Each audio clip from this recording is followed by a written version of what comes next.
태국군이 포이펫 지역의 온라인 범죄 소탕을 이야기한 거는 포이펫 자체의 위치적 특성도 있어요. 여러 가지 목표물을 또 같이 살펴봐야 됩니다. 로켓포의 탄약고를 폭격한 것도 있고 태국 국경기지 근처로 병력과 장비를 수송하기 위한 보급로를 끊어버린 거거든요. 사실은 국경 전투에서 벗어나가지고 이제 내륙까지 갔다. 태국 기자가 FA50을 사용했다고 잘못 보도한 게 있더라고요. T50 TH 버전이고요. 일본 육산자이드 홈페이지에서 제가 보도를 한 다음 날에 사진과 공지사항이 삭제가 돼가지고 진짜로? 6월 달에 또 이런 행사를 하고 11월 달부터 12월 달까지 계속 행사를 했던 거예요. 일본 자위대가 엄청 열심히 노력해서 캄보디아에 대해서 영향력을 계속 늘려왔다라는 걸 확인할 수 있었습니다.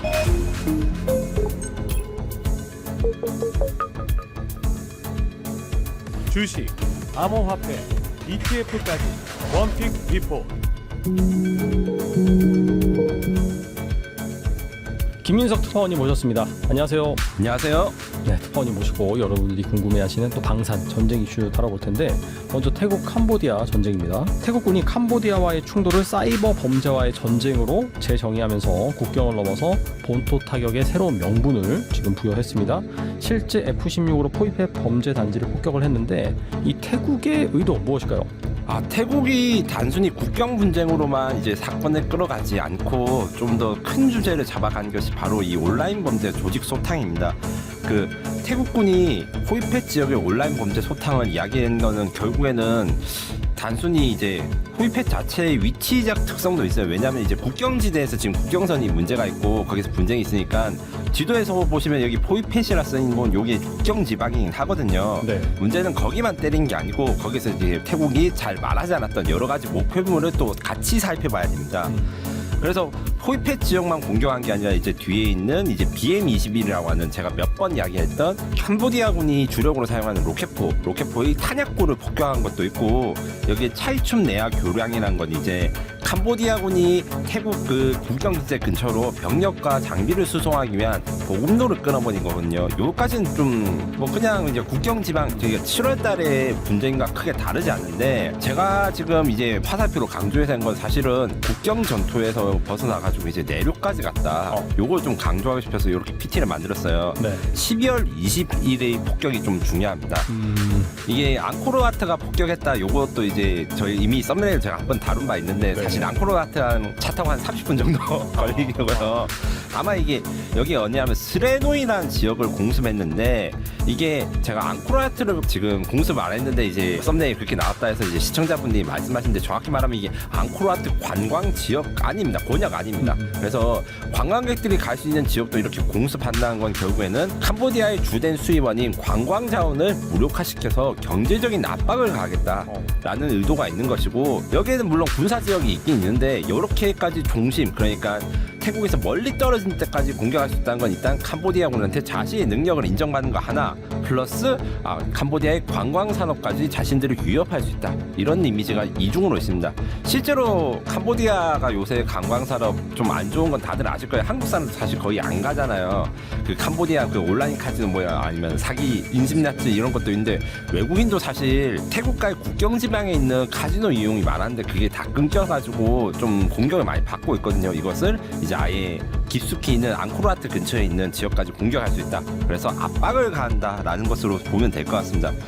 그래서 결국 기본적으로 이제 단순한 군사적 목표 차단, 그 다음에 보급로 차단, 그 다음에 정치적으로 압박을 주는 이 세 가지의 메시지를 주기 위한 게 최근에 F-16을 사용한 태국 공군의 공습 역할입니다. 그리고 여기서 제가 또 한 가지 좀 짚고 넘어갈 게 있어요. 취재를 하려다가 이제 지금 자료에 넣지 않은 것 중에 하나가 있습니다. 사람들이 또 관심을 가지실 만한 게 또 K방산 관련한 건데 태국 공군의 FA50을 사용해가지고 공습했다라고 다른 분도 컨텐츠로 쓰시고 영상에 올라온 게 있어가지고 제가 찾아봤는데 나름 인지도 있는 태국 밀리터리 기자분이 여자분이세요.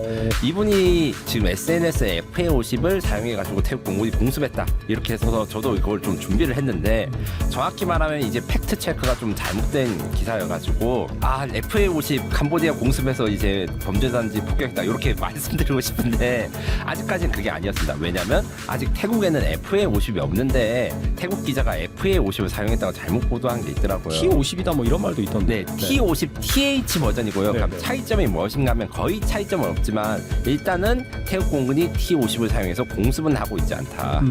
안녕하세요. 에비에이션 위크 한국 특파원 김민석입니다. 제가 이제 녹화 시점에는 이 내용을 전달받지 못했다가 급하게 지금 속보를 확인하게 돼가지고 이렇게 시청자 여러분들한테 선보이게 되었습니다. 핵심은 T50TH가 실전에서 데뷔를 했습니다. 이것은 무슨 말이냐면 2025년 12월 24일 아침에 태국 공군이 한국산 초음속 고등훈련기 T50TH를 실제 전투 임무에 투입하여서 이제 작전에 투입했다는 것을 태국 공군이 이걸 확인했습니다. 제가 녹화 시간쯤만 해도 이것이 확인되지 않았으니까 조금만 기다려달라 이렇게 말씀드렸는데 이게 진짜로 돼버렸어요. 전 그럴 줄 알았지만 이게 시점을 좀 찾고 있었는데 스튜디오에 녹화를 했을 때 좀 했으면 좋았을 건데 좀 죄송하게 되었습니다. 상세 내용에 대해서 설명드리겠습니다. 이제 작전 시간 및 목표라 이렇게 있는데 2024년 12월 24일 오전 10시경 T50TH 항공기가 바탕반주 반환지구의 한 마을에 4개의 폭탄을 투발했다고 이렇게 발표가 났습니다. 이 항공기는 나콘 서안주 타키 공군기지 소속 스쿼드론 401 부대에서 출격했으며 미국의 F-16 파이팅 패건 전투기 그 다음에 스웨덴의 그리펜 전투기와 함께 조정된 통합 작전을 수행했다고 태국 공군이 발표했습니다. 여기서 이제 태국 공군 부사령관 파라파스 선자이 중장은 12월 22일 디펜스 시큐리티 아시아 보도에서 T50TH를 훈련 플랫폼에서 완전한 실전 전투 항공기로 공식 재분류했다고 확인했습니다. 이는 12월 22일에 벌어졌다. 그 다음에 24일에 실전 투입이 됐다. 요거를 생각하면 지금까지는 태국 공군이 T50을 투입할 생각을 안 하다가 본격적으로 그러니까 급하게 이제 분류를 바꾸고 난 다음에 바로 실전에 투입했다. 이렇게 이해를 하시면 될 것 같습니다. 그리고 요 실전 사용은 이제 전 세계에서 두 번째의 T50 실전 대비인데 첫 번째는 필리핀 공군의 FA-50이 이제 반군 소탕을 위해 가지고 이제 무유도 폭탄을 사용했는 것이다 이렇게 하고 지금 현재 폭탄은 어떤 걸 사용했는지는 알려져 있지 않지만 KGB 가능성이 있다. 그래서 남은 KGB를 모두 썼을 가능성이 있다라고 생각하시면 됩니다. 그래서 2017년 이후에 2025년 그래서 정말 오랜만에 T50이 실전 사용됐는데 이렇게 된 현황에 대해서 이제 좀 이야기를 하겠습니다. 일단 현재 태국 공군은 14대의 T50TH 골든 이글을 운영하고 있으면서 이제 마지막 2대는 2024년 8월에 납품되었는데 태국 같은 경우에는 원래 전투기 돈이 문제로 이제 전투기를 많이 사거나 빨리 한 번에 몇 대씩 삽니다. 그래가지고 T50을 태국이 운영한 지는 좀 오래됐는데 한 1년에 몇 대 뭐 이렇게 조금씩 사다 보니까 아직도 이제 2대 추가 구매가 남아있는 상황이고요. 한 대 한 3천만 달러 이렇게 생각하시면 됩니다. 그리고 T50은 지금 현재 이제 훈련기로 분류됐지만 그 태국 공군의 발표에 바로 전투기로 바꿀 수 있는 이유가 있습니다. 기본적으로 이제 T50과 FA-50을 구별할 때 생존 장비, 그다음 무장 운용 능력 이 두 가지가 달라집니다. 무슨 말이냐고 하면 T50은 말 그대로 훈련기입니다. 전투 임무에 투입되지 않습니다. 하지만 기본적으로 전투 훈련을 하려면 이제 전투기로서 갖춰야 되는 장비들을 많이 갖추고 있는데 딱 두 가지가 없었어요. 뭐냐면 RWR과 CMDS입니다. 레이더는 원래 있었는데 RWR은 레이더 워닝 리시버라 해가지고 적의 미사일 위협을 탐지하는 장비, CMDS는 체프 앤 플레이어 디스펜서라 해가지고 적이 미사일을 쏘거나 위협이 있을 때 대응책, 카운터 메셔를 사용할 수 있는 그런 장비가 원래 T50에는 없었어요. 하지만 태국 공군이 주문한 T50TH에는 이 장비가 있었기 때문에 무장 통합이나 이런 것들을 간단하게 아주 수행할 수 있어서 실전에 투입했습니다. 그리고 T50을 투입했다는 의미에 대해서 조금 더 깊게 생각해야 될 부분이 있습니다. 무슨 말이냐면 기본적으로 이제 아까 전에 말씀드렸듯이 이번 작전이 태국 공군 발표에 의하면 F-16과 그리펜 T-50 세대의 종류의 항공기가 합동으로 작전했다 이렇게 말씀을 드렸지 않습니까? 요 말인 즉슨 F-16과 그리펜으로 뭔가 채워지지 않는 부분이 있어서 T-50을 활용했다 이렇게 이해하셔도 됩니다. F-16 좋은 전투기고 우리나라도 잘 운영하고 있죠. 하지만 생각보다 오래된 전투기입니다. 저보다 나이가 많아요. 첫 비행한 지가 거의 50년이 된 이제는 좀 할아버지인 비행기도 있습니다. 그 중에서도 태국 공군의 F-16 같은 경우에는 OCU라 해가지고 좀 오래된 버전이에요. 우리나라가 쓰고 있는 F-16V 버전 같은 경우에는 업그레이드를 한번 해서 수명도 늘어나고 좀 새빙으로 바꾼 거라 생각하시면 됩니다. 그리펜 같은 경우에는 새 전투기지만 그래도 이제 아무래도 숫자가 부족하고 결론적으로 F-16은 좋긴 좋으나 이제 노후화가 됐기 때문에 한 번에 전투에 투입될 수 있는 수량, 그러니까 전투 준비 능력이 좀 부족하고 그리펜은 숫자가 부족하니까 태국 공군 입장에서는 T-50까지 동원해야지만 제대로 캄보디아에 대한 공습을 수행할 수 있겠다. 이렇기 때문에 전투 임기로 돌려진 것이죠. 거꾸로 이야기하면 뭐다? FA-50과 T-50의 장점, 빠른 전투 준비 능력, 그 다음에 높은 가동률을 활용해서 태국 공군이 앞으로도 군사작전을 하기 위해서는 이 FA-50에 대한 수요가 높아질 수밖에 없다.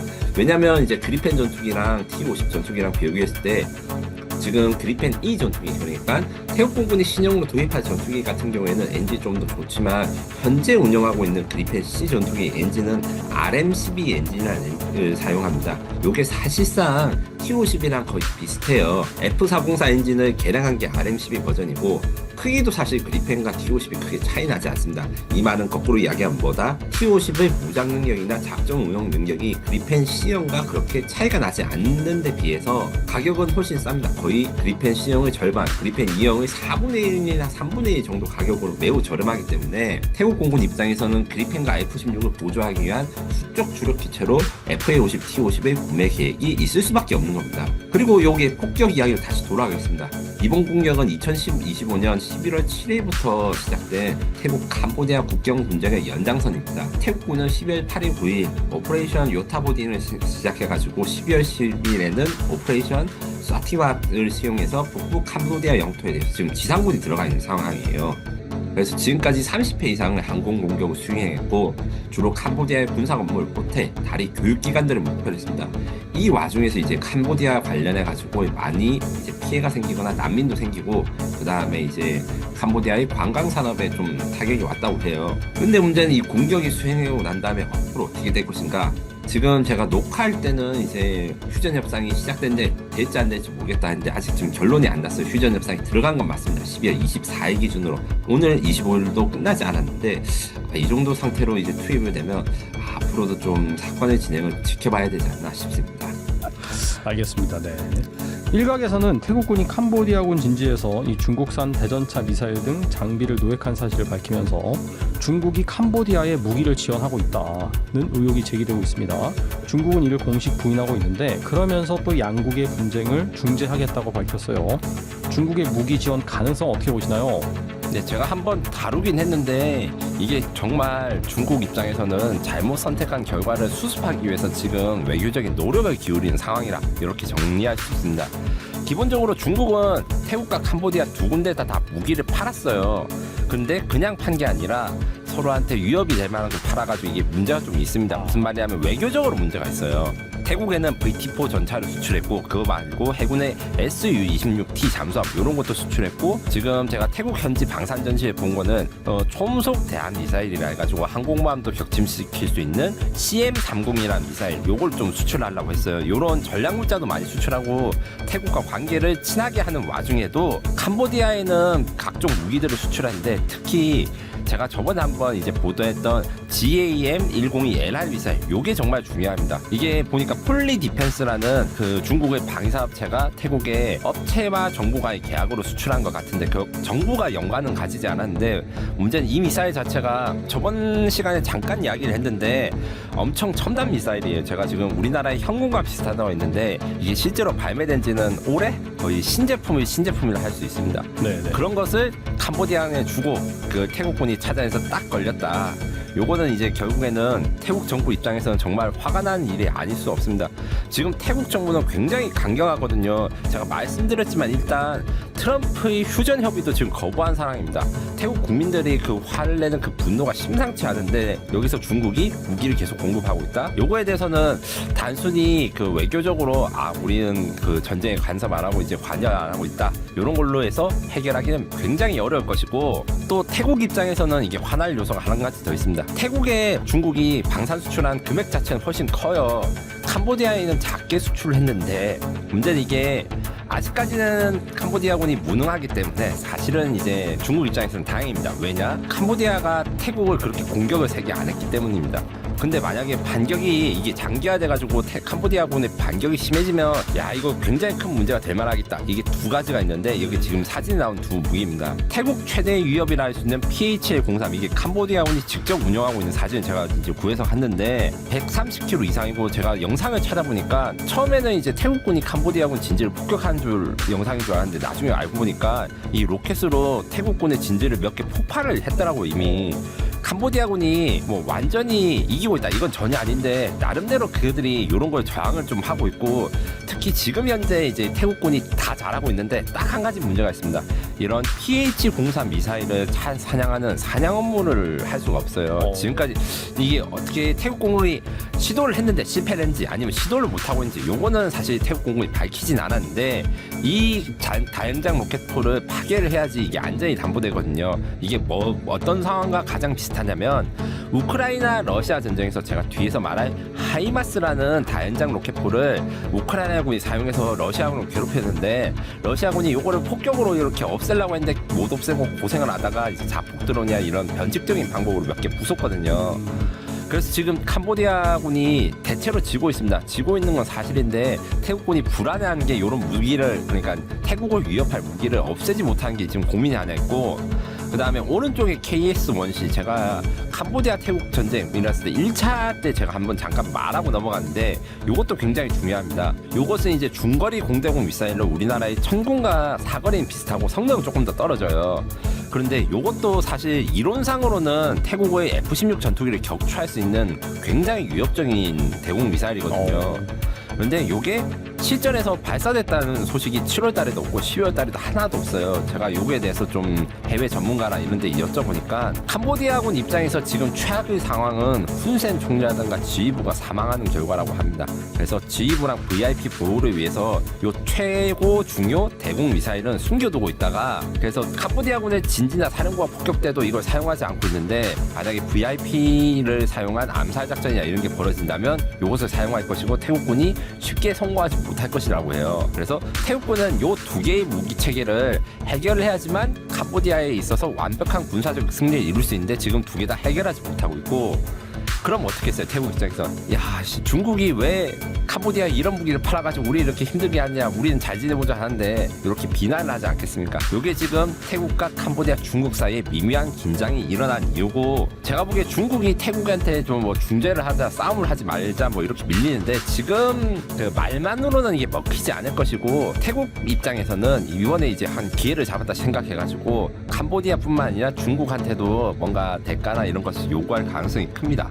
그리고 지난번 출연하셔서 일본 자위대와 캄보디아군의 연관성에 대해서 말씀해 주셨는데 반응이 매우 좋았습니다. 일본 자위대와 캄보디아군의 협력과 자위대의 캄보디아 파병 관련해서 그 맥락과 파장을 좀 정리해 주실 수 있나요?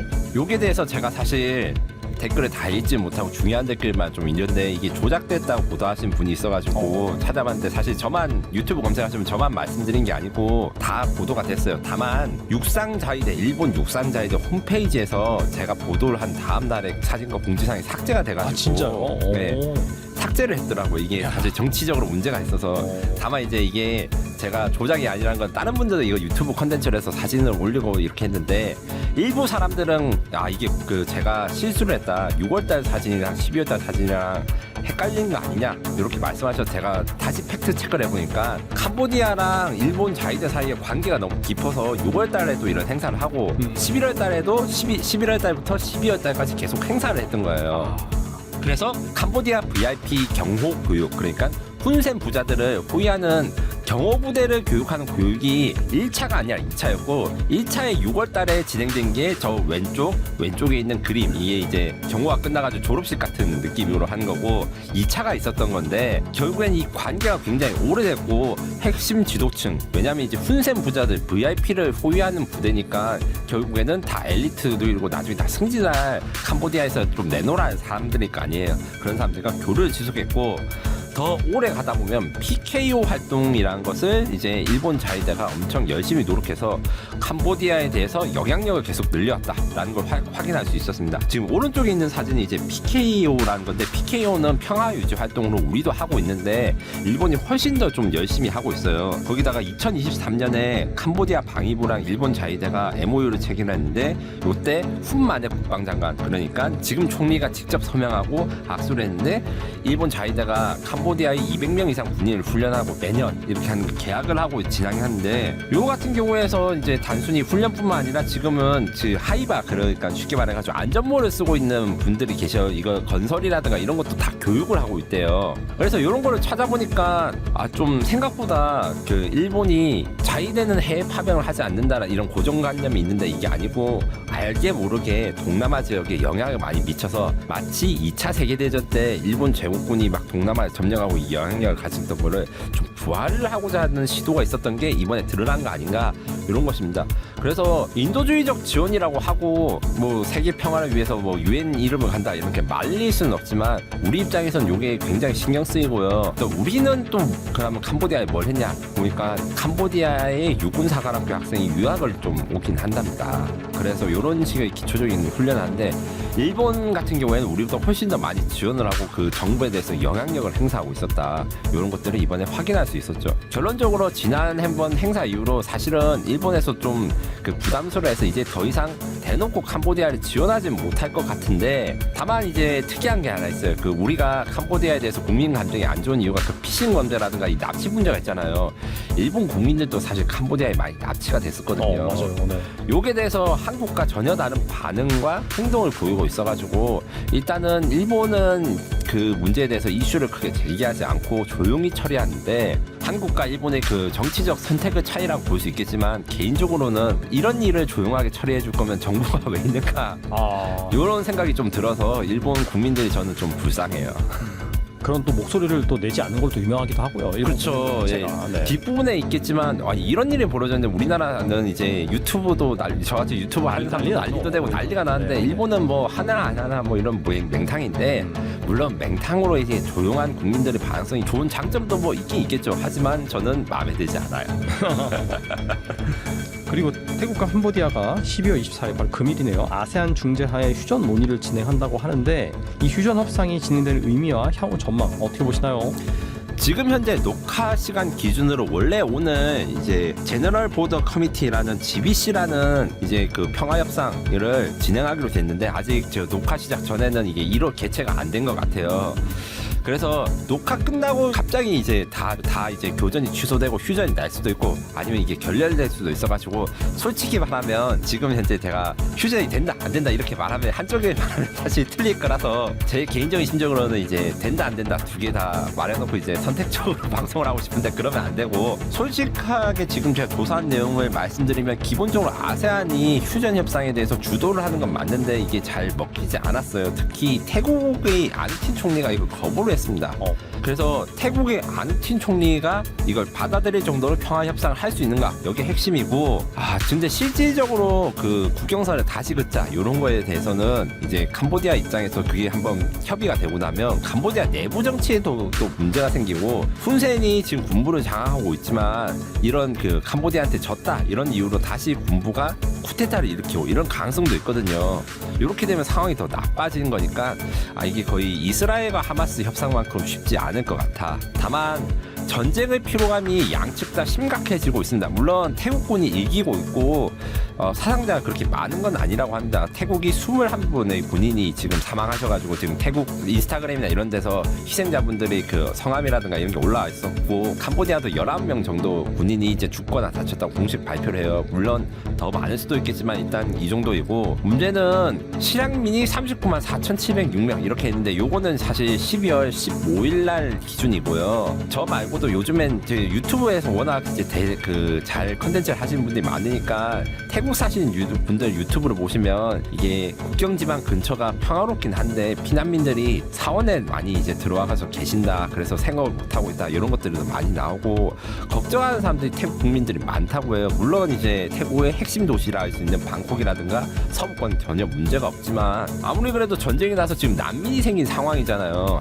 태국군이 이기고 있다고 해도 이 난민들 입장에서는 너무 불안하고 떨릴 수밖에 없기 때문에 빨리 해결을 해야 되나 핵심은 역시 정치 문제에 있습니다. 특히 안틴 총리가 지난 방송에서 말씀드린 대로 의회 해산을 했고 내년 1월 혹은 2월에서 조기 총선을 한다는데 자신의 정치적 기반이 동북부 이산 지역이라고 있어요. 여기 관광객들이 많이 가지 않는데 좀 괜찮은 지역이거든요.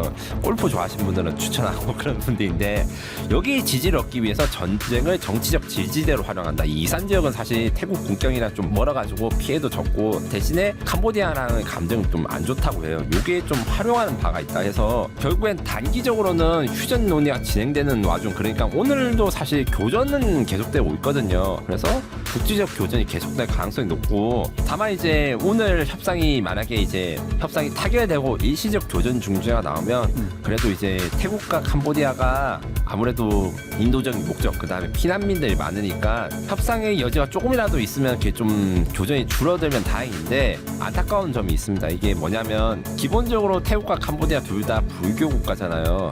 이분들한테는 크리스마스가 의미가 없어요. 더 기분 안 좋을 수도 있겠네요. 예, 그렇죠. 우리나라 기준으로 이렇게 생각하시면 안 되는 게, 대한민국은 이제 불교 믿으신 분도 있고 기독교 믿으신 분도 있고 이제 종교가 다양한데, 동아시아에서 크리스마스가 휴일인 나라는 사실 대한민국밖에 없습니다. 필리핀 정도? 필리핀도 있죠. 그 정도로 이제 기독교의 기반이 약한 기준에서 이 연말이라는 게 크게 의미가 없거든요. 진짜. 그래서 이게 좀 분위기가 연말이니까 사람들도 힘들고 해서 이제 평화 협상하자 이런 게 안 먹히는 상황이라서, 개인적으로는 이 크리스마스 휴전 협상이 잘 진행되지 않고 저는 이제 결렬될 가능성이 높다. 만약에 이제 결렬되지 않았다고 하면 제가 또 사과의 영상을 또 올리긴 하겠지만 현 시점 기준에서는 아무래도 많이 힘듭니다. 그래서 1월, 2월 그러니까 태국 총선까지 이렇게 진행될 가능성이 높은데, 지금 아누틴 연립정부 그러니까 군부주를 지지하는 세력이 승리할 가능성이 높긴 하다는데, 다른 변수가 있답니다. 다른 변수는 경제 변수예요. 우리도 중요한데, 이게 사실 이제 다른 이제 경제 유튜버다 이런 보시는 분들, 아니면 이제 서학개미라 해가지고 투자하신 분도 다 알겠지만 지금 환율이 이슈잖아요. 오늘 갑자기 좀 떨어졌는데, 태국은 반대로 환율이 너무 올라가지고 관광객들이 오지 않아서 그게 좀 타격이 큽니다. 특히 태국이 금 보유량이 많은데, 사실 태국 국민들 사이에서는 이것도 이제 좀 나중에 한번 더 다루겠지만, 캄보디아의 범죄자들 때문에 자신들의 환율이 이상하게 높아져가지고 관광객들이 안 온다 이렇게 캄보디아 탓을 하기도 해요. 이런 것들은 이제 상황이 정리가 될 것인가, 혹은 이 태국의 경제가 뭐 이런 환율을 좀 낮추고 관광객들 다 모일 수 있는 이런 곳으로 갈 것인가가 이슈입니다. 사실 태국이 이기고 있는 전쟁이지만 어떻게 보면 태국의 관광객도 이제 캄보디아만큼이나 줄어드는 건 사실이거든요. 이런 것들에 대해서 좀 전쟁을 좀 끝내고 싶다 이런 여론이 있을 수 있고, 다만 장기적으로는 이게 많이 문제가 있습니다. 이것도 이제 자세하게 뒤에 한번 다뤄볼 예정인데, 캄보디아랑 태국 사이의 바다는 잠정 조치 수역이라고 해서 쉽게 말해서 우리나라 독도라든가 이오도 분쟁과 비슷한 영해 문제가 있습니다. 지금 국경선은 지금 계속 싸우고 있어가지고, 네. 국경선은 평화협상이 만약에 진행된다면 둘 중에 한 나라가 뭐 양보를 하거나 이러면 그래도 국경선은 괜찮은데, 영해는 아직 논의 시작도 안 했어요. 근데 중첩수역에 석유랑 가스 자원이 있습니다. 양보 못하겠네요 이거. 예, 그쵸. 요것 때문에 지금 사실 캄보디아랑 태국 다 해군력을 증강하려고 하는데, 그래서 장기적으로는 만약에 이 국경 분쟁, 태국과 캄보디아의 국경 분쟁이 제대로 타결이 되더라도 또 이번엔 바다에서 싸울 가능성이 높다. 그래서 두 나라가 완전한 평화를 이루기에는 사실 단기적으로는 매우 어렵다라고 생각하시면 될 것 같습니다. 이번에 일본 핵무장 관련해서 알아보겠습니다. 다카이치 총리 내각의 안보정책 담당 고위 간부가 일본도 핵무기를 보유해야 한다고 발언했습니다. 중국, 러시아, 북한의 핵 능력 증강, 그리고 미국의 핵 우산 신뢰성에 대해서 의문을 근거로 들었는데요. 일본이 지금 이 시점에서 핵무장론이 공개적으로 나오는 배경이 무엇일까요? 이게 총리가 한 발언은 아닌데 총리실 발로에서 나와가지고 지금 일본 내부에서도 논란이 큽니다. 일본이 웬만하면 정치 이슈에 흔들리지 않는데 핵이란 게 워낙 민감한 나라입니다. 대한민국도 핵 문제 민감하지만 대한민국에서 핵 문제랑 일본에서 핵 문제는 솔직히 말해서 성격이 많이 다릅니다. 물론 우리는 북한의 핵 위협이 있지만 일본은 핵무기를 직접 맞았다는 게 굉장히 중요한데, 피폭자가 살아있고 피폭자의 도시가 살아있습니다. 요걸 좀 감안하시고 제가 말씀을 드려야 될 것 같아요. 그래서 다카이치 사나이 총리 내각 안보정책 고위 간부가 익명으로 기자들한테 오프 더 레코드, 그러니까 요거는 기사하지 말아달라고 한 발언이 바로 일본이 핵무기를 보유해야 한다, 마지막으로 자국을 지킨 것은 우리나라, 그러니까 스스로만이 스스로를 지킬 수 있다, 이런 말을 했는데 이게 보도가 된 거예요. 그래서 결국 일본 총리실은 이게 대해서 멘트를 그렇게 안 하고 있는데, 아무리 비공개 자리라고 해도 핵무장을 하자, 요거는 굉장히 위험한 겁니다. 물론 일본 입장에서, 그러니까 일본의 다카이치 사나이 정부 입장에서는 핵무장을 하고 싶어 할 것 같긴 해요. 왜 그러냐면 주변국 위협, 그러니까 중국, 러시아, 북한의 핵 능력이 증강되고, 그 다음에 동맹의 신뢰도가 저하되고 있어서 미국의 확장 억제에 대해서 의문이 제기되고 있거든요. 근데 이것까지는 사실 대한민국과 비슷합니다. 대한민국도 역시 중국과 러시아, 북한의 핵 위협을 가지고 있고, 미국의 확정 억제에 대해서 이게 잘 될 것인가 트럼프 정부 때문에 이게 의문을 가지고 있는데 일본과 대한민국 차이는 저는 이렇게 이제 좀 가치 평가를 하고 싶지 않지만 너무 졸렬하다 일본 정치계가. 왜냐면 이게 다카이치 사나의 총리 내각 안보정책 고위 간부 누군지 아직도 이름도 몰라요. 그리고 인정도 안 했어요. 이런 논의에 대해서 발언도 안 하고 있는데 그 정치적인 용어로 에드벌론에 띄었다라고 표현을 하거든요. 이게 사람들이 반응이 어떤지 간을 보는 겁니다. 이 간을 보는 거는 결국에는 국내 여론이 어떤지 테스트를 해보고 괜찮으면 가고 안 괜찮으면 접고 이런 건데 정치적으로 그런 행동을 할 수 있는데 핵무장이라는 게 그렇게 쉽게 이야기를 하면 안 되는 거거든요. 이제 이렇게 발언을 하는 거는 저는 어떤 의미에서 보면 이제 일본의 새로운 변화가 시작되는 이 좋은 변화든 안 좋은 변화든 이런 전초라고 생각할 수 있습니다. 일본의 핵무장이 단순히 대한민국 핵무장 논의랑 다른 것은 비핵 3원칙이라는 게 있기 때문입니다. 한국과 달리 일본은 핵무기가 보유하지 않고 만들지 않고 들여오지 않는다는 거를 2차 세계대전 끝나고 나서 계속 지켰어요. 여기서 보유하지 않는다는 건 아실 거고 만들지 않는다는 것도 아실 거고 이 보유한다는 건 그래서 남한테 사오는 것도 안 한다 이런 거고 들여온다는 거는 미국과 일본이 동맹국인데 핵무기를 일본에 있는 미국 기지에 들여오지 못하게 했어요.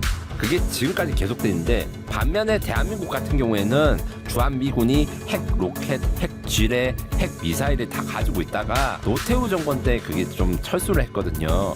그래서 한국과 이런 게 다르고 요것을 만든 게 이제 사토 에이사쿠라고 노벨상 받으신 분이에요. 이분이 핵과 이제 평화에 대해서 일본 정치인이지만 좀 진지하게 받아들이셨고 한국에도 어느 정도 지원을 해주셨던 분인데 이와 달리 다카이치 사나이 지금 여기 사진이 무슨 사진이냐면 야스쿠니 신사 참배하고 이제 재밌어서 웃고 있고 기자들 앞에서 야스쿠니 신사 나는 잘한다 이렇게 말했던 사진이에요. 네네. 물론 국회의원 시절이고 의원 시절 그 총리 시절에는 지금까지 야스쿠니를 가지 않았는데 기본적으로 이런 과거의 그 일본 정치계 그것도 자민당 선배들이 내렸던 원칙을 다 무너뜨리기 위해서 조금씩 금을 가고 있다. 두 개다가 물을 터뜨려가지고 댐을 무너뜨리려 하고 있다.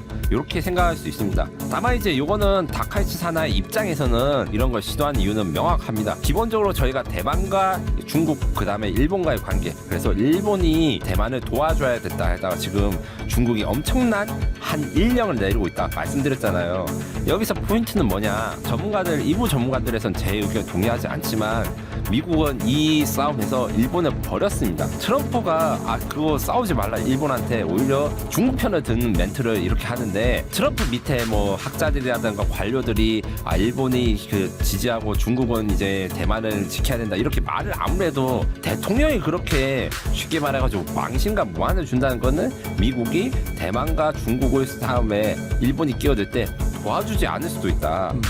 이런 불안감이 다카이치 정부에서 있는 거예요. 여기에 대해서 그 다카이치 사나이 정부는 이제 기본적으로 자꾸 트럼프 정부가 우리가 이제 중국이랑 싸우는데 안 도와주면 핵무기를 가져서라도 하겠다 이런 이제 반협박식 이런 것도 있고 한편으로는 또 미국한테 우리가 중국이랑 이렇게 열심히 싸우고 있으니까 핵무기를 허용해달라 이렇게 허용해달라고 읍수하는 게 있는데 이렇게 다짜고짜 핵무장을 이야기를 하는 거는 사실 너무 잘못된 이야기입니다. 이것은 뒷부분에서 한국과 일본의 차이에 대해서 설명할 때 좀 자세하게 말씀드리도록 하겠습니다.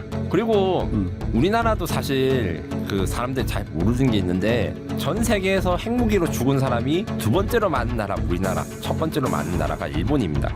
왜냐하면 일제시대 때 우리나라 사람들이 일본에 많이 가서 일을 하셨는데 맞아요. 그때 나카사키랑 그 히로시마에 맞아서 돌아가신 분들이 있기 때문인데 이 노벨 평화상 수상자의 그 원폭 피해자를 존재를 무시하고 핵전쟁을 요구한 한국과 절대 용납할 수 없다 이렇게 말씀하셨는데 이게 단순히 외국 그러니까 미국이라든가 이런 데 아니라 일본 정부한테도 한 말이에요. 일본의 반핵 운동은 일본이 정치에 관심이 없다고 하잖아요. 일본 사람들이. 근데 반핵 운동의 그 참여나 이런 것들은 제일 뿌리 깊고 제일 튼튼합니다. 그래서 다카이치 내각 지지율이 지금 67에서 75% 아주 압도적이지만 요것만 믿고 이렇게 지금 핵무장까지 가는 것은 저는 대단히 위험하다. 왜냐면 이 다카이치 내각 지지율이 그러니까 다카이치 강경 마련에 대해서 일본 사람들이 대체로 지지하는 것 같이 보이지만 사실은 일본 사람이 지금은 체감하기로는 이 강경 마련을 위한 경제적 피해 이게 아직까지 들어오지 않았어요. 한 6개월 1년 지나야 나옵니다. 지금 뭐 일본의 관광지나 이런 데 뭐 중국말이 들리지 않아서 좋다 이렇게 말씀하시는 분도 있고 뭐 이때 한국 사람들이 많이 일본에 여행해야 된다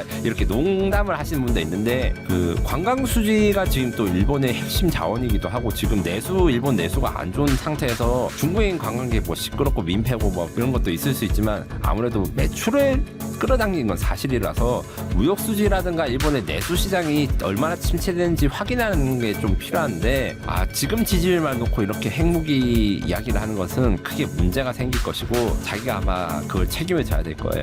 그리고 일본의 핵무장 발언에 북한, 중국, 러시아는 일제히 강하게 반발했습니다. 중국은 국제 정의의 한계를 시험하지 말라, 북한은 인류 대재앙, 러시아는 지역 긴장 고조를 경고했는데 이들이 이렇게 예민하게 반응한 이유는 무엇일까요?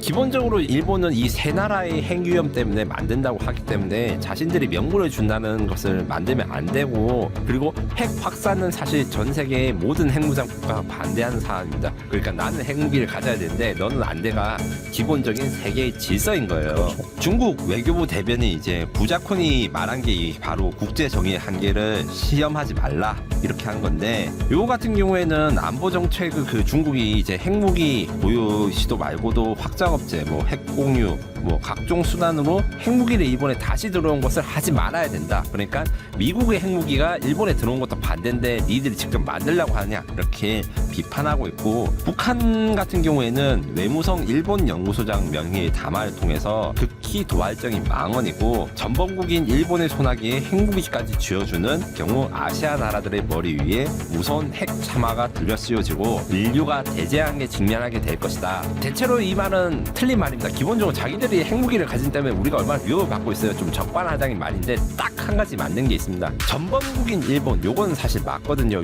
이 전범국으로 일본을 호칭한 이유가 기본적으로 유엔 헌장의 적국 국가, 적국 조항이라는 게 있어서 일본 제국이 적으로 표현되어 있는데, 2차 세계대전 때 일본과 지금 일본이 다른 나라라고 인식할 수 있는 증거가 없어요. 사실은 체제도 그대로 갖고 천황도 그대로 있어서, 다만 정당만 이제 자민당이라는 게 생기고 이렇게 했는데, 요거 하나 빼고는 사실 적반하장인 것이고, 러시아 같은 경우에는 이제 러시아 외무부 대변인 마리아 자야로바가 비핵 3원칙 원칙을 개정한 것을 제기하는 것만으로도 아시아 태평양 지역의 긴장 고조를 유발한다면서 일종의 도발 행위라서 군사적으로 좀 위협을 가하고 있다 이렇게 하는데, 이 세 나라는 기본적으로 좀 우리나라 입장에서는 열받죠. 지들도 핵무기를 우리 위협하고 있으니까. 하지만 이게 그렇게만 볼 것이 아닙니다. NPT 체제를 위협하고 있는 것이 문제입니다. 대한민국이 핵무장을 한다는 거는 없습니다. 지금 대한민국 이재명 대통령이 공식적으로 핵무장은 절대 하지 않아야 된다고 말씀드렸고, 핵 추진 잠수함과 핵무장과는 전혀 다른 이야기고, 핵 확산에서 만약에 일본이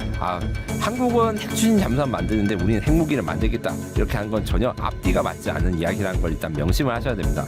그래서 비핵 국가의 확산을 금지 의무를 만든 NPT 체제가 무너진다는 것은 결국에는 비핵 국가와 핵 국가의 법적 경계를 흐리게 하고 전 세계에서 핵무기가 넘쳐 흐르게 되는 결과를 난다는, 이런 것들은 사실 설득력이 있어요. 물론 우리 적국이기도 하지만 이 말은 사실입니다. 그리고 아시아 태평양 지역의 군사적 균형이 변함으로써 지금 물론 중국 위협이 크기 때문에 일본이 핵무장을 하면 어떤 의미에서는 중국을 견제하는 용도로 하니까 우리한테 좋은 거 아니야 이렇게 생각할 수 있지만, 사실은 그렇게 진행되지 않을 가능성이 큽니다. 2차 세계대전의 전례를 봤을 때 강대국들이 다 바로 자신들이 붙기 어려우니까 중간에 있는 나라들을 침략하거나 분할 점령한 이런 사례가 있거든요. 폴란드가 그 피해자인데, 2차 세계대전은 저 말고 다른 전문가분들이 아마 많은 컨텐츠를 하겠지만 핵심은 독소 불가침 조약이라는 게 있었습니다. 초반에 2차 세계대전 때 독일과 소련이 싸우지 않았어요. 폴란드를 사이좋게 나눠 먹고, 우리 둘이 너무 세니까 이제 우리 싸우지 말고 사이좋게 유럽을 갈라먹자 했는데 그게 잘 안 돼가지고 사생결단으로 바뀌었습니다. 일본이 핵무장을 하게 되면 제2의 독소 분쟁이 되지 않으면 보장이 없습니다. 그리고 동아시아에서 지금 러시아가 지금 우크라이나 전쟁 때문에 많은 것을 신경 쓰지 못하는데, 가뜩이나 그런 상황에서 러시아랑 일본도 사실 영토 분쟁을 겪고 있거든요. 그래서 일본의 핵무장에 대해서 우려를 하는 거는 그들 입장에서는 당연하고, 다만 이제 미국 입장에서는 대놓고 이제 찬성을 할 수 없으나 인도 태평양 전략을 강화하는 입장에서 일본의 핵무장을 은근슬쩍 지지하고 있을 수 있고, 그래서 이게 지금 호주나 한국 등은 우방국 것들을 사실은 일본의 핵무기로 보호할 수 있다고 생각할 수 있는 미국 싱크탱크 사람들도 있어요. 우리 입장에서는 좀 열받는 말이죠. 일본의 핵무기를 우리가 보호받아야 된다는 건 사실은 일본한테 우리가 밑으로 들어가는 일진 밑에 들어가는 죄 없는 학생 뭐 이런 걸로 좀 비춰지니까 이게 사실 이게 좀 크게 문제가 될 만한 상황입니다. 그리고 마지막으로 일본이 이렇게 핵무기에 대해서 말만 꺼내는 것도 좀 다른 나라들이 크게 반응을 하는 거는 기본적으로 우리나라랑 일본과의 가장 큰 차이. 일본은 핵 능력에 굉장히 가까이 다가가는 나라입니다. 44.4톤. 일본의 분리 플루토늄 보유량이나 있는데 요 44톤으로 핵무기를 바로 만들 수는 없어요. 이게 몇 가지 과정이 필요하지만 우리나라는 여기 없습니다. 기본적으로. 그래서 안 그래도 미국의 비호를 받고 이 핵무장에 대한 의심을 받고 있는데 이렇게 말까지 나오는 거는 이 참 우려스러운 게 사실이고 대한민국도 일본의 핵무장에 대해서 어떤 입장을 밝혀야 될지 이제 선택을 해야 될 시간이 다가오는 것이죠.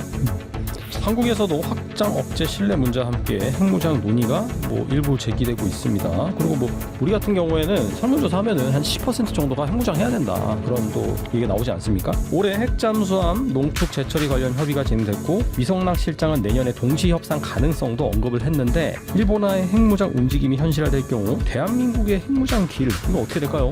이게 한국은 기본적으로 공식 입장은 이재명 대통령이 분명히 말했습니다. 핵추진 잠수함 관련해서 이야기를 하면서 핵무장 불가능하고 경제 제재로 제2의 북한이 될 수 있으므로 결코 시도하지 않겠다 이렇게 말씀을 하셨는데 이렇게 말하는 게 굉장히 중요합니다.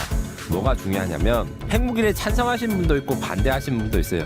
찬성을 하든 반대를 하든 무조건 우리는 핵무장을 할 의도가 없다고 말해야 되고 핵무장을 하는 것처럼 보이면 안 됩니다. 왜냐? 지금 제가 NPT라고 국제 핵무기 확산 통제 체제 뭐 이런 거 이야기를 했을 때 그 NPT가 핵무장을 하는 의심 국가로 볼 수 있는 가장 큰 근거라든가 자료 중에 하나가 국민들의 지지입니다. 국민 여론에서 핵무장을 만들겠다는 여론이 높으면 그것만으로도 NPT 감시를 받을 수 있어요. 근데 NPT 감시를 받는다는 거는 우리가 원자력에서 관리라든가 이런 데서 제약을 더 많이 받는다는 것이고 우리의 핵 주권, 원자력 주권을 점점 더 쪼여오는 것이기 때문이거든요. 그래서 제가 항상 이야기하고 꼭 이제 전문가들 입장에서도 이야기를 해서 제가 좀 높으신 분 앞에서도 이야기를 했다가 어떤 분은 그래도 좋아하셨는데 어떤 분 입장에서는 되게 불편하시는 말씀을 드렸습니다. 이게 친구가 자기는 여자친구 가지고 싶고 연애를 너무 하고 싶다 해서 소개팅을 해달라고 이렇게 말할 수가 있는데 그 친구가 하루에도 클럽 몇 번씩 가고 여자 노래를 부르고 일은 안 하고 이제 여자 소개팅 어플만 보고 맨날 말할 때마다 여자 이야기밖에 안 하는 친구면 소개팅을 해줄 수 있겠어요? 못 해주죠. 똑같은 원리로 사실 핵무장을 진짜 바란다면 핵무장을 원하지 않는 것처럼 보이는 게 제일 좋습니다. 무덤덤하게 그냥 관심 없다. 우리는 관심 없고 어쩔 수 없이 주변국 위협을 위해서 아니면 주변국가의 형평성을 위해서 반응적으로 수동적으로 우리가 조금씩 핵능력을 키워가는 거지 우리가 어떤 나라들 침략하거나 아니면 다른 나라들을 정복하려고 하는 게 절대로 아니다라는 게 핵무기를 가져야 될 사람들이 사실 기본 논리예요. 이거를 설득을 하기 위해서 여러 가지 정치적인 이론이라든가 이런 것들이 있는데 솔직히 그건 저도 어렵고 제가 제일 쉽고 그다음 명확하게 지금 설명할 수 있는 게 이 소개팅할 친구 이론입니다. 여자에 대해서 맨날 이야기를 하는데 여자친구 어떻게 소개시켜줘요? 얘가 좀 건실하고 자기도 이제 성격이 있고 좀 밝고 하는 자기 일이 좀 있어야지 내가 소개팅을 할 때 욕을 안 먹어야 수 있을 거 아닙니까? 그랑 똑같은 원리로 기본적으로 대한민국은 일본과 다르게 핵무장이 필요하다거나 이런 것들에 대해서 공식적으로 인정하지 않는 것이 중요합니다. 다만 이와 별개로 원자력 주권과 핵무장은 전혀 별개의 것이라는 것을 우리가 알고 공부하고 이게 사실 태도로 가야 됩니다. 핵무기는 만들지 않을 것인데 대한민국은 평화적으로 원자력 에너지를 이용할 수 있는 권리가 있다. 그런데 평화적으로 이용할 수 있는 것도 제재를 하니까 이 제재를 없애달라는 게 지금까지 이재명 정부뿐만 아니라 윤석열 정부나 문재인 정부, 박근혜 정부까지도 일관된 우리의 입장이었습니다. 이게 정권과 이런 관계없이 통일된 입장이었고 우리 국민도 이거 좀 아셨으면 좋겠어요. 그래서 우리는 핵 잠정력 확보를 위해서 동시협상 그러니까 핵 추진 잠수함에 대해서 지금 이야기를 하는 것이고 핵 추진 잠수함을 보유하는 것을 승인받는 뿐만 아니라 핵 추진 잠수함을 우라늄 농축 우라늄에 대한 이제 수입을 허가받거나 혹은 자체적으로 해결할 수 있는 시설 이런 것들에 대해서 이야기를 해야 된다. 그런데 다짜고짜 핵무기를 가져야 된다. 이것은 우리나라한테 좋을 것이 하나도 없다는 것을 꼭 말씀드리고 싶습니다. 다만 이제 어쩔 수 없는 게 있죠. 일본이 이 정도까지 갑자기 핵무기를 가진다면 일본 실제로 핵무기를 승인받았을 때 저 같은 사람이 인기를 얻을 수 없습니다. 기본적으로 말씀해 주신 대로 이 국민 76%가 독자 핵무장 지지를 한다고 설문조사가 나왔잖아요. 일본이 가지고 있는데 우리가 가지고 있지 않는다는 것은 너무 위험하고 사실 우리한테 두려운 일이기 때문에 첫 번째 목표는 저희는 이제 일본의 핵무장을 막아야 된다. 그리고 아무리 북한과 중국의 핵위협이 있어도 일본이 핵무장을 갖는 것은 핵무기를 갖는 것은 옳지 못하다. 이걸 설득하고 최악의 경우 이제 일본이 핵무장을 갖게 된다고 하면 우리나라도 똑같은 권리를 요청하는 수밖에 없습니다. 다만 이것은 우리도 핵무기를 가지고 싶어서 가지는 게 아니라 동북아의 질서가 더 복잡해졌기 때문에 어쩔 수 없이 가진다. 이렇게 하는 것이 중요합니다. 요게 말이 너무 어려운 것 같아가지고 제가 소개팅 이론을 했었는데 진짜 시청자 여러분들 꼭 진짜 이거를 좀 감안해 주시고 해외 입장에서는 한국의 상황에 대해서 뭐 우리가 북한의 위협을 받고 수도 서울이 북한 장사정포 위협, 안보 위협 많은 것에 대해서 신경 쓰지 않습니다. 이기주의이기 때문에 우리는 그 이기주의인 사회에서 그들한테 얼마나 더 이익을 받을 수 있고 우리나라의 원자력 주권을 얻을 수 있는지 이러려면 다소 모르는 척 해야 된다. 요게 좀 필요합니다. 일본이 핵무장을 하게 되면 일본의 내부의 정치 반발은 또 어떻게 될지. 다카이치 사나에가 지지율이 높다지만은 핵무기의 피해와 후쿠시마 원전 사고를 겪은 일본 시민들이 가만히 있을까요? 어떻게 보세요? 일단 조사 측면에서는 이제 앞서 보여드린 대로 67에서 75%라는 매우 높은 지지율이 나온 것을 단순히 일본 국민이 다카이치 발언을 모두 신뢰하고 지지한다라고 해석하는 분들도 있는데 저는 거기에 대해서는 동의하지 않아요. 기본적으로 뉴스를 잘 보거나 아니면 뉴스에 대한 이해도가 있어가지고 정권을 지지하는 게 아니라 크게 문제가 없으면 지지해준다는 일본의 그 정리, 그 다음에 일본 입장에서는 경제 정책이라든가 이런 시민들의 생활과 삶에 관련된 부분에 좀 집중하기 때문에 이런 핵 문제라든가 중일 간의 갈등이 다카이치 총리의 지지율을 깎아먹지 않게 되는 겁니다. 왜냐하면 일본 매스컴에서도 그렇게 많이 다루고 있지 않기 때문이죠. 그리고 이게 잘 모르시는 건데 일본은 아직도 방송이 굉장히 강하고 신문이 강합니다. 우리나라 같은 경우에는 신문이 그렇게 세지 않아요. 왜 그러냐면 네이버라는 존재가 있기 때문이다. 물론 일본에도 일본 야후가 있고 사실 두 개가 어떻게 보면 좀 연관이 좀 큰데 우리나라 네이버는 우리나라 신문사들의 모든 기사를 다 온라인에서 실을 수 있고 일본의 야후 코리아는 일본의 신문사들의 아주 일부 신문만 연재를 합니다. 다 유료로 보기 때문에 그래서 일본 야후의 온라인 뉴스 중에 가장 많은 것은 한국에서 일본에 대해 보던 뉴스예요. 아 그래요? 뭐 중앙일보 일본판, 조선일보 일본판 이런 것들이거든요. 요걸 좀 감안을 하시고 이렇게 이야기를 해야 됩니다. 그래서 이 지지율이 아무리 높다고 해도 일단 자민당 내부에서도 비판이 나와서 나카타니 겐 전 방위사는 경솔하게 말해서 안 되는 문제를 말했다고 비판을 했고 다카이치 정권이 여기 대해서 어물쩍 넘어가지 말고 우리는 이런 생각이 없다. 의도가 없다는 것을 확인해야 된다라고 말했습니다. 근데 이게 자민당 내에서 주류 의견은 아니다. 다카이치가 극우파의 지원을 받고 있는 것은 맞다. 그렇다 해가지고 이제 핵무장이 일본이 바로 쉽게 될 것이냐 그렇게 하지 않을 것이고 제가 앞서 말한 대로 일본의 평화단체랑 반핵 운동은 진짜 70년 이상을 아주 큰 어떻게 보면 정당보다 큰 능력을 가졌기 때문에 여기에 대해서 핵병기 폐기의 역행할 사고를 받은 국민은 절대로 인정하지 않을 것이라고 오키나와 지사가 이렇게 이야기를 했는데 국민의 의사라고 하면 이제 일본의 특징이 아무래도 지방자치가 강하고 일본이 동네가 굉장히 큽니다. 한국이 옆 나라에 있어서 잘 모르는데 기본적으로 일본은 북해도 넓이만 해도 남한보다 커요. 굉장히 큰 나라이기 때문에 그 지역 간의 분절이 좀 심하거든요. 그래서 도쿄라든가 이런 지방은 좀 지지율이 있을지 몰라도 일본 전체적으로 봤을 때는 일본의 핵무장이나 이런 것들은 반드시 국민투표로 가야 될 것이고 성공하기가 힘들다 이렇게 이야기할 수 있고 세대 간의 인식 차이는 좀 걱정이긴 합니다. 그나마 이제 후쿠시마 원전 사태 때 좀 일본 사람들이 많이 괴로워한 적이 있기 때문에 반핵 정서가 없다고는 하긴 어렵지만 그래도 이렇게 뭐 원자력 사고도 나고 핵무기도 맞은 것 치고는 핵무기 찬성률이 높은 것도 사실인데 저는 요걸 생각했는데 이제 결국에는 일본이 무단으로 NPT를 탈퇴한다고 하면 제가 PT에 쓴 것처럼 에너지 안보 붕괴되고 국제금융 제재가 되기 때문에 G7이 러시아 우크라이나 전쟁에서 러시아에 대해서 한 제재를 일본한테 가한다면 단기 10% 이상 위축이 가능하다 이렇게 썼는데 이게 어느 정도냐면 대한민국 97년 IMF 외환 위기 뭐 안 겪으신 분도 있겠지만 그때의 3배에서 5배 정도의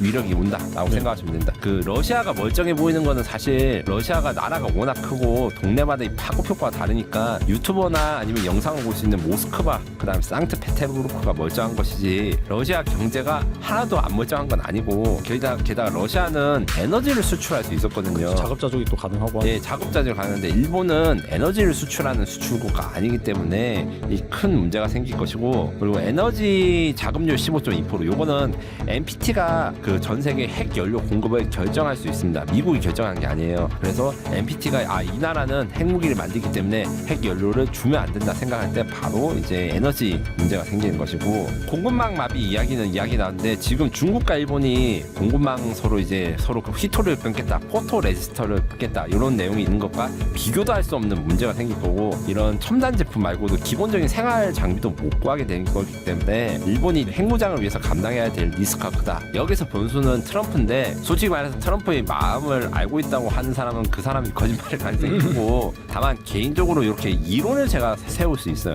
트럼프가 대한민국 원자력 잠수함에 대해서 허가를 내준 것은 미국의 이득이 되는 것이고 이것을 잘 이용해서 아마 일본 정치인들은 일본이 핵무장을 하게 되면 미국의 세금이 줄어들 수 있다. 미국은 유지 비용을 줄어들 수 있다. 이렇게 이야기를 할 수도 있을 거지만 저는 그렇게 할 수 없다고 생각해요. 왜냐하면 일본이 핵무장을 가지고 있는다 해서 중국의 침략이라든가 공격을 막을 수 있는 것도 아니고 혼자서 대만을 막을 수 있는 게 아니거든요. 일본이 핵무기를 좀 좋게 말해가지고 50기 이상 갖추게 된다더라도 결국에는 중국과의 전쟁에서 미국과 연합하지 않으면 패배합니다. 이런 것을 감안했을 때 결국 미국이 동맹을 끊는 전제에서 일본의 핵무장은 무리이거나 아니면 나라의 멸망을 불러올 수도 있는 심각한 상황이고 우리도 이것을 잘 생각해야 됩니다. 핵무장을 주장하신 분들은 사실 제가 많이 만나 뵙고 앞에서 전 핵무장 반대한다고 이야기를 해요. 물론 이게 우리나라가 지금 비핵 국가로 가지고 있는 장점에 대해서 제가 좀 집중을 하는 거고 방위사업 수출이나 이런 것도 사실 핵무장 국가 돼서 전 세계 지키면 못 하거든요. K방산을 좀 중요하게 생각하는 입장에서는 그래서 허용이 안 되는 거긴 한데 그것을 다 제외하고라도 국제 질서가 우리나라의 그 특수한 사정을 봐주지 않는다. 이런 것을 잘 생각하고 현명하게 대응한 것이 중요하다. 이렇게 정리할 수 있습니다. 그래서 단기적으로는 사실 중국이 일본에 대해서 핵무장 이런 거 비난한 것이 아니라 비핵 3원칙을 폐기하는 것에 대해서 가장 크게 걱정을 해요. 무슨 말이냐면 미국의 핵무기가 일본 본토에 들어와가지고 하는 것에 대해서 경계를 하고 거꾸로 이야기하면 일본의 가장 단기적인 목표는 미국의 핵무장 그러니까 미국의 핵 전략 순항 미사일이라든가 아니면 핵탄두를 가진 잠수함을 일본에 배치시키기 위해서 일본은 핵무기를 만들 거야. 그러면 미국이 옆에서 말려가서 핵무기 만들지 마. 우리가 대신 요걸 줄게. 요런 시나리오를 노리고 있다는 게 싱크탱크들의 주된 의견이에요.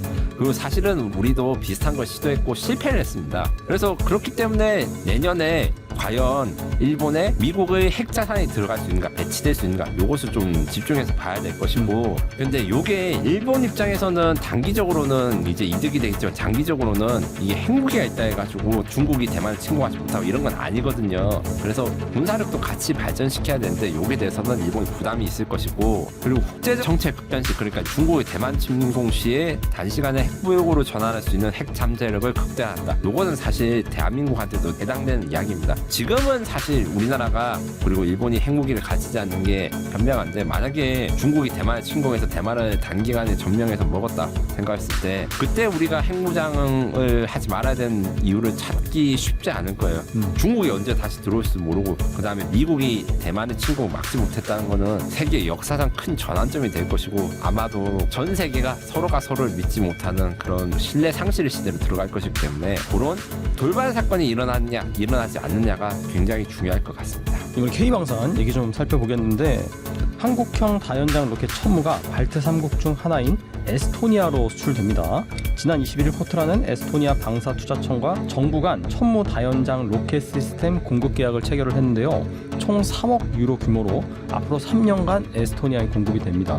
이번 성과 어떻게 보시나요? 네, 올해 사실 대형 방위산업 그 수출 계약들이 오지 않았는데 이제 막판에 이제 좋은 소식이 온 게 일단 중요하고요. 이 3억 유로 4,400억 원 계약이 단순히 단발성 계약이 아니라 지속적인 계약으로 해서 추가 수출이 기대될 가능성이 큽니다. 이 6대의 K239 천무 발사 시스템과 이제 사거리 80km의 239mm 유도 로켓, 160km의 그 유도 로켓, 그 다음에 그다음에 CTM-290까지 이렇게 세 종류의 미사일이 도입될 것이라고 외신에서 이야기를 하고 있고, 특히 여기 CTM-290 같은 경우에는 지금 현재 파란색이 지금 에스토니아고 지금 붉은색으로 친 게 이제 러시아 본토예요. 그래서 러시아 본토까지 공격할 수 있는 수단을 확보하겠다. 이걸 딥 스트라이크 능력이라 하는데, 요 같은 경우에는 사실 지금 이제 폴란드도 요거를 원했고, 여기다가 그 국내 언론의 보도에 따르면 미국과의 협의해서 500km짜리 미사일을 수출할 수도 있다, 이런 이야기를 하고 있어요. 이게 만약에 이제 500km짜리 미사일이 에스토니아라든가 폴란드 혹은 이제 다른 유럽 국가들에 되면 유럽 자체적으로 신속하게 모스크바라든가 러시아의 핵심 목표물을 단기간에 타격할 수 있게 된 상황이고,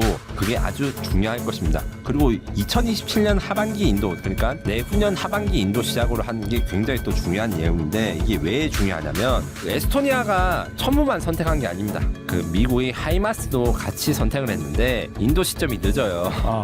그래서 안보 공백 저렇게 했는데, 솔직히 말하면 안보 공백이 다소 과장된 걸 수도 있지만, 당장 이제 우크라이나가 전쟁이 종결되면 다음 전쟁에 착지 유럽의 평화가 올 가능성은 매우 낮거든요. 그렇죠. 그래서 26년, 27년에 러시아를 공격할 수 있는 자산이 필요하기 때문에 우리 천무를 선택하고 하이마스도 선택했다, 이렇게 이해하시면 돼가지고, 전 세계 수요 폭증으로 하이마스 신규 도입은 3, 4년의 전력 공백을 의미한다고 제가 썼는데, 이게 수요가 폭증해서도 있지만 사실은 지금 미국은 하이마스 공급을 대만에 집중하고 있습니다. 그래서 대만 문제에 집중하다 보니까 유럽 국가의 하이마스 공급이 좀 지연되고 있어가지고 이것을 우리가 잘 노리고 해결했다라고 생각하시면 됩니다. 천무의 경제 무기로는 방금 말씀하신 미국의 하이마스, 이스라엘의 플러스가 꼽힙니다. 두 국가 모두 나토와 우호적인 관계를 맺고 있는데, 그럼에도 불구하고 에스토니아가 이 한국의 천무를 선택한 이유 뭐가 있을까요? 제가 대한민국 기자 중에서 이 세 가지를 다 실물로 보면 몇 안 되는 기자일 겁니다. 실물까지 보셨어요? 이게 다 올해 찍은 사진, 제가 직접 찍은 사진인데 세 종류를 다 보고 담당자랑 이제 운용자랑 이야기를 할 수 있었어요. 생긴 것만 보면 세 개 다 그냥 다 똑같이 생겼습니다. 이게 저 같은 저 같은 밀리터리 매니아들이야 뭐가 바꾼지 이렇게 하는데, 일단 스펙과 그 다음에 어떤 운영상의 차이가 있는지 천천히 설명해 보겠습니다. 표로 다시 들어가면 이제 기본적으로 플랫폼은 다 차륜형, 그러니까 무한궤도가 아니라 바퀴를 쓰고 트럭같이 생겼어요. 그런데 천무가 이 중에서 제일 큽니다. 물론 이제 이렇게 큰 거는 기본적으로 포드의 문제가 있습니다. 하이마스 같은 경우에는 원래 어떻게 만들어졌냐, 하이마스의 MLRS라고 있어요. 요 같은 경우에는 궤도식으로 미국 육군이 운영하는데, 미국 해병대가 이걸 운용하려니까 너무 크고 무거워서 경량화, 어떤 거냐면 이제 헬기로도 실을 수 있고 수송기 작은 거에도 실을 수 있게 경량화된 MLRS 발사를 만들어야 돼서 하이마스라는 게 생겨졌고, 이 때문에 원래는 12발 로켓을 탑재할 수 있는 MLRS 대신 6발로 화력이 하나만 반으로 줄어들었어요. 근데 천무 같은 경우에는 포드가 2개, 그리고 PLUS도 포드가 2개 해서 화력은 하이마스가 제일 약합니다. 그리고 이제 PLUS가 다양한 구경 소환, 이제 하이마스가 GMLRS, 천무가 230mm 유독탄, 이렇게 이야기를 했는데, PLUS부터 먼저 말씀드리자면 이 이스라엘제거든요. 이스라엘 특징이 요구사항을 잘 맞춰준다는 겁니다. 그래서 구경이 3개에서 5개, 그러니까 종류는 제일 많아요. 이스라엘제가 운영할 수 있는 로켓탄의 종류는 제일 많은데, 이런 것들은 주로 구형, 성능이 낮은 구소련제 탄약을 같이 운용하기 위해서 이런 구경 호환 기능이 있고, 그래서 성능은 그 성능보다는 약간 경제성에 집중했고, 하이마스 같은 경우에는 GMLRS ATACMS라고 해서 실전에서 증명이 된 로켓이라는 게 좀 중요합니다. 그리고 여기다가 프리즘이라고 해가지고 지금 ATACMS는 사거리가 300km인데 이제 500km까지 확장이 될 것이거든요. 그래서 지금 현재 상황에서 천무보다 더 멀리, 그다음 더 정밀하게 갈 수 있는 이 로켓인 것은 맞아요. 근데 천무의 장점은 뭐냐? 그건 지금 상태이고, 이제 우리는 하이마스랑 동급의 화력, 더 좋은 성능을 가지기 위해서 지금 성능 개량이 진행 중입니다. GMLRS라는 이 미국제 유도 로켓의 장점이 GPS가 군용이라는 점이에요. 그 GPS는 우리 뭐 휴대폰에 들어가고 요새 장비에는 차에도 다 들어가는데, 민간용 코드를 사용하면 GPS 재밍에도 건들 수 있고, 그 다음에 정확도가 낮거든요. 그래서 P코드 혹은 M코드라고 하는 주파수가 따로 있습니다. 그거를 수신하려면 칩이 따로 있어야 되는데, 이 칩이 미국이 특정하게 허가된 데에만 주고서, 수출형 천무에는 GPS 유도긴 한데 우리 휴대폰과 똑같은 거예요.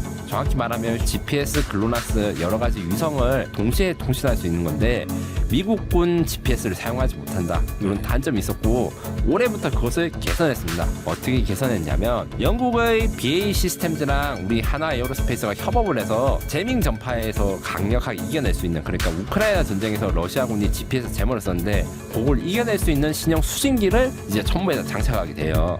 그러면 미국과 동등 이상의 GPS 정확도를 확보하게 돼서 동등 이상이 되고, 그 다음에 미국의 프리즘 미사일 500km 사거리에 대응할 수 있는 또 우리 수출형 미사일이 개발 중이라고 합니다. 다만 이것은 이제 미국과 협의를 해가지고 수출 허락을 받아야 되고, 그리고 하이마스보다 우리가 장점이 있는 게 배를 공격할 수 있어요. CTM-MR이라고 있는데 요거는 적외선으로 탐색기가 있어서 움직이는 배를 추적할 수 있습니다. 그리고 이제 천무 3.0 제가 한번 다루는데 로켓에다가 이제 드론을 결합해가지고 드론 같은 경우에는 저기 숨어 있으면 다시 나올 때까지 계속 대기할 수 있거든요. 그런 식으로 해가지고 숨어 있는 적, 이동 표적도 잡을 수 있게 개량해서 종합적으로는 화력도 세고 정밀도가 높아지는 게 천무의 장점이고, 납기는 지금 현재 PLUS 양호라고 했는데 이것도 말에 따라서 좀 다릅니다. 왜냐하면 이스라엘이 전쟁 중일 때는 납기가 늦어요. 자기들이 먼저 써야 돼가지고. 그렇죠. 네. 요 이야기를 이 PLUS는 아시아에서 운용국가 태국군이 쓰고 있고 지금 캄보디아 태국 전쟁에 쓰고 있는데 수량이 너무 작아가지고 실전에 투입하기 어렵다 하더라고요. 납기가 늦어가지고. 그리고 하이마스는 말씀드린 대로 지금 대만에 지금 공급이 집중되고 있어서 대만 외의 국가는 공급이 늘어지는 건데 우리는 이렇게 신속하게 납기를 할 수 있다. 그래서 결론적으로 화력, 그 다음에 정밀도, 그 다음 납기 측면에서 세 가지 중에 천무가 제일 좋다. 그리고 또 제가 말하지 않은 장점이 있습니다. PLUS의 가장 큰 단점이 재장전 속도가 느리고 어려워요. 하이마스랑 천부는 어떻게 됐냐면 재장전 차량이 없어도 이제 발사대에서 재장전할 수 있는 크레인이 있어서 각 진지에다가 장전 차량이 그냥 미리 탄을 땅바닥에 내려놓으면 천부나 하이마스는 거기 가서 바로 3분 내에 장전해서 갈 수 있고, PLUS 같은 경우에는 장전 시간이 굉장히 길어요. 그래서 생긴 건 똑같이 보이고 화력이 비슷하다 해도 1시간 혹은 하루에 쓸 수 있는 탄약 자체는 PLUS가 제일 떨어지고 그 다음 하이마스, 그 다음 천무 이렇게 된다 생각하시면 됩니다. 네, 아무튼간에 이 러시아의 위협이 점차 커지고 있는 가운데 뭐 우크라이나 전쟁 끝나면 발트 3국이다 그런 얘기 슬슬 나오고 있고요. 향후 발트 3국으로 천무의 추가 수출 가능성 있을까요? 저는 매우 크다고 생각합니다. 이렇게 지도를 딱 보면 이제 지금 현재 발트 3국과 폴란드 중에서 지금 제일 끝에 에스토니아, 그 다음에 폴란드가 이렇게 천무를 운영하고 있는데 라트비아랑 리투아니아도 지금 우리 에스토니아랑 폴란드랑 똑같은 안보 위협 환경이 있거든요. 지도만 딱 봐도. 네. 그래서 하이마스를 라트비아랑 리투아니아가 지금 주문을 해놨는데도 말씀하신 대로 주문이 지연되고 있고, 여기다가 에스토니아도 샀으니까 아마 곧 여기에 대해 수출 상담이 올 것으로 예상되고, 이렇게 되면 4개 국가, 그러니까 러시아랑 가까이 있는 나토 국가들은 전부 다 천무를 운용하게 되는 것이죠. 이런 천무 벨트가 나올 것이라고 좀 기대가 됩니다. 네, 한편 스웨덴이 K9 자주포 40여 기 구매를 고려 중인 것으로 언론 보도가 알려졌는데, 스웨덴은 이미 아처 차륜형 자주포가 있습니다. 자국산 자주포가 있음에도 불구하고 스웨덴이 K9 자주포 구매를 고려하고 있는 이유는 무엇일까요? 네, 이게 스페인에 이어서 또 K9 수출이 유럽 수출이 좀 유력해진 새로운 고객이 생겼는데, 일단은 스페인보다는 약간 좀 시간이 걸린다. 그러니까 2028년 정도나 9년 정도를 목표로 하고 있어요. 왜냐하면 제가 좀 그 해외 언론 보도를 보고 확인해 봤는데 K9을 사야겠다라고 문서가 나온 건 없고, 우리는 지금 바퀴로 가는 이제 차륜형 자주포만 있었는데 궤도식 자주포가 필요하고 그게 한 40대 된다, 이런 것까지 문서가 나와 있습니다. 그런데 여기서 제가 단독 보도를 이제 시청자 여러분들께만 처음으로 말씀드린 건데, 스웨덴이 그러면 이제 K9을 아예 안 사냐, 요건 아니고 K9에 대해서 정부 대 정부 간에서 이거 좀 테스트나 이런 거 해보려면 어떻게 해야 되냐 문의가 왔을 때요. 그래서 아마 뉴스를 보신 분들은 알겠지만 K9이 이제 그 우리나라 군대만 가지는 게 아니라 이제 방위사업청인 하나 에어로스페이스도 가지게 되거든요. 왜냐하면 테스트랑 수출 세이즈 목적을 위해서 이제 거기 가가지고 이제 스웨덴에서 잘 운영되고 이런 거 보여주면 이제 수출 도장 찍게 되는 이런 것의 첫 사례가 될 가능성이 크다, 이렇게 말씀드릴 수 있습니다. 스웨덴이 이런 결정을 하거나 생각을 한 게 좀 굉장히 의외였어요. 스페인은 사실 자주포 이런 것도 잘 없었고 미국에서 수입한 구형 자주포였는데 스웨덴은 다릅니다. 샤브, 보포스 뭐 이런 네노라는 2차 세계대전 때부터 있던 방산회사들이 있고 스웨덴의 방위사업 역량이 굉장히 높았어요. 그래서 왼쪽에 있는 게 아처 자주포인데 이게 우리나라 K9과 영국 자주포 시장에서 최종 후보에서 붙었던 이런 역량이 있는 자주포였거든요. 그리고 성능도 저는 꽤 괜찮다고 생각해요. 그럼에도 불구하고 이제 스웨덴이 인구가 작고 그 다음에 냉전 시대 이후에 우리나라랑 달리 방위사업 육성을 못했습니다. 그래서 원래는 이게 스웨덴제 자주포인데 영국 회사가 인수가 됐어요. 그래서 자국산 자주포가 없는 상황이고 요 관점에서 이제 차륜형과 이제 그 다음에 무한궤도 궤도식의 차이점이 좀 스웨덴 입장에서는 신경 쓸 수밖에 없죠. 이게 차륜형과 궤도형의 차이점을 이렇게 그림으로 잘 표현했는데 기본적으로 설상의 험지 기동이 제한될 뿐만 아니라 포의 발사 준비 시간도 궤도형이 훨씬 더 좋습니다. 이게 어떻게 된 거냐면 일단 무한궤도가 설상이라든가 험한 지역에 잘 다닐 수 있는 건 뭐 상식적인 거니까 굳이 설명을 안 드려도 되고요. 포를 쏠 때 차륜형의 경우 서스펜션이 대부분 다 약해가지고 스페이드라고 하는 그 우리 포병하신 분들은 다 압니다. 견인포 하신 분들은 그 땅에다가 이제 앵커로 그 망치로 두드려가지고 박아가지고 고정시켜야 되거든요. 이런 게 차륜형은 다 필요하고 딱 한 가지 한 종류 빼고는 이런 게 다 필요하고 궤도형은 이제 서스펜션이 좋으면 이런 앵커를 박을 필요가 없어서 K9은 이게 발사 준비 시간이 훨씬 짧습니다. 그래서 기본적으로 기동성, 생존성이 궤도형이 훨씬 좋다. 다만 운용 유지 비용이 비싸가지고 차륜형이 일부 쓰이는 나라가 있었는데 사실 싼 게 비지떡이다. 지금까지는 그랬어요. 그렇기 때문에 스웨덴이 아마 K9에 대해서 정식 구매까지 하려면 시간이 걸리겠지만 우리 K9을 실제로 스웨덴 눈 많이 내리는 곳에서 이제 테스트도 해보고 이제 시험 평가를 해보면 우리 거를 구매할 생각이 좀 커질 겁니다. 또 하나 있습니다. 스웨덴이 K9에 대해서 또 관심을 가지는 이유 주변국들이 다 K9였습니다. 이 지도를 보시면 기가 막힙니다. 이 스웨덴 옆에 나라들 노르웨이, 핀란드, 에스토니아 우리가 천모 이야기했잖아. 에스토니아 네. K9도 운영하거든요. 네.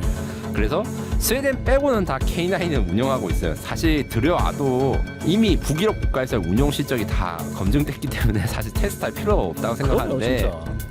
이렇게 되면 기본적으로 북유럽 K9 클럽 이게 완성되고 이제 운영 유지라든가 아니면 효율성 면에서도 훨씬 향상될 수 있죠. 왜냐면 이 나라들은 다 똑같은 나토 국가이기 때문에 나토 국가들이 단일한 한 가지 모델로 포병 운영하면 여러 가지 장점이 있어요. 포탄은 사실 아처라고 하는 저희 스웨덴제 자주포나 아니면 우리 K9이나 보았는 되는데 포라는 결국 내가 쏜 게 어디에 떨어질지 계산하고 낙차를 하는 이런 사격 재원이라든가 이런 용어들이 있거든요. 포병하신 분은 다 알아요. 맞아요. 같은 포를 쓰면 같은 사격 재원을 쓸 수 있고 이게 운용에서 얼마나 이제 효율적인지는 설명을 안 해도 다 아실 겁니다. 아무리 기술이 발달하고 막 컴퓨터 계산을 다 해줘도 이 편리함은 이길 수가 없어요. 그래서 자연스럽게 스웨덴은 K9을 도입할 것이다. 그리고 만약 부품이나 아니면 이 정비 같은 것도 주변국들이 다 K9을 쓰니까 쉽게 조달할 수 있을 것이다. 요게 스웨덴이 K9에 대해서 관심을 가진 이유입니다. 뭐 자동차 살 때랑 비슷하네요. 뭐 AS만 다 깔려 있고 맞습니다. 아니면은 또 애프터마켓 발달하고 뭐 프리오 편하고 하니까 이거 쓸 맞습니다. 수밖에 없다. 친구가 또 자동차 사면 나도 따라 사가지고 같이 동호회도 가고 이런 느낌이 있습니다. 네. 자, 그런데 궤도용을 원하는 국가들에게는 K9 자주포가 여전히 인기 있지만 영국 자주포 사업에선 K9 대신 차륜형 자주포 ICH-115가 선정되는 등 여전히 차륜형 자주포를 선호하는 국가도 많습니다. 한국도 차륜형 자주포를 개발해야 하지 않을까요? 제가 앞서서 차륜형 자주포보다 궤도식이 왜 나은지 계속 이야기를 한 다음에 이런 이야기를 해서 좀 혼란스러울 수 있는데 결론적으로 장단점이 많이 갈리는 부분이 있고 그리고 우리 경쟁자가 지금 너무 센 게 있어요. 지금 K9과 아처 자주포를 제가 두 개를 비교를 했는데 영국 자주포 사업에서 이 두 개를 모두 이긴 것이 바로 왼쪽 사진에 있는 RCH-155입니다. 요거는 이제 복서라고 하는 독일제 장갑차에다가 이제 무인 포탑을 달아가지고 자주포를 했는데 이 영국이 이걸 샀어요. 우크라이나도 요거 샀습니다. 이게 차륜형이지만 성능이 좋아요. 그래서 K9보다 발사 속도나 이런 건 좀 부족하거나 단점이 있긴 있는데 이 독일의 기술력이 아직도 위협적인 게 뭐가 있냐면 세계 최초로 움직이면서 포를 쏠 수 있습니다. 오. 기동 간 사격이 가능한 거에 대해서 좀 많이 논란이 있지만 아무래도 그걸 되는 거랑 안 되는 거랑 차이가 있고 독일이 차이가 있죠?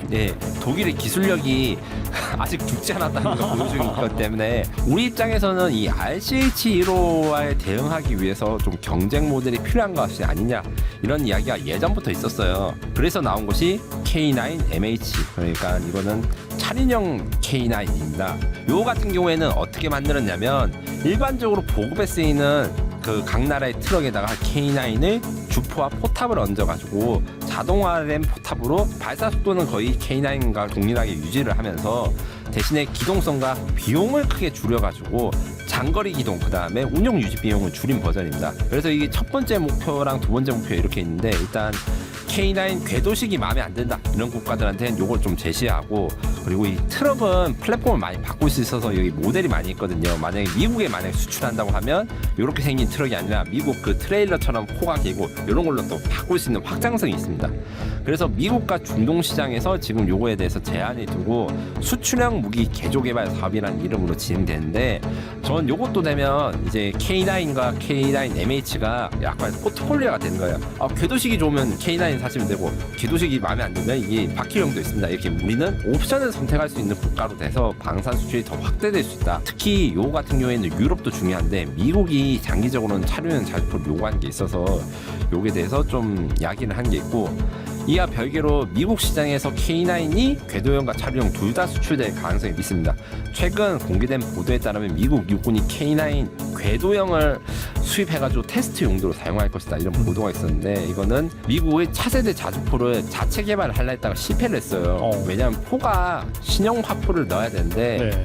차체는 작고 힘이 없는데 포는 너무 센 걸 하니까 이게 버티질 못한 거예요. 그래서 지금 K9이 버틸 수 있는가 지금 테스트가 내년에 이루어질 것입니다.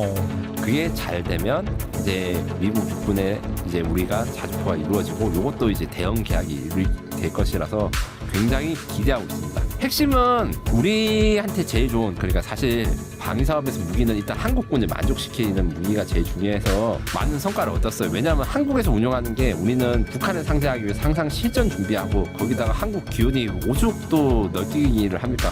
영상 40도부터 영하 30도까지 견뎌야 되는데 맞아요. 네.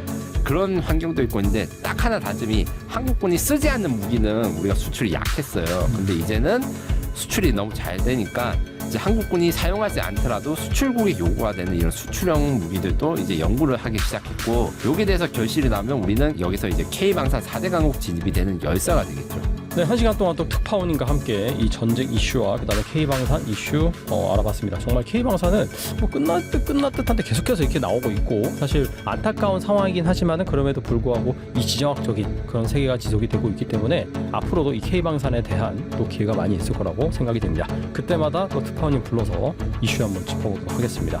지금까지 김민석 특파원님 좋은 말씀 감사합니다. 감사합니다.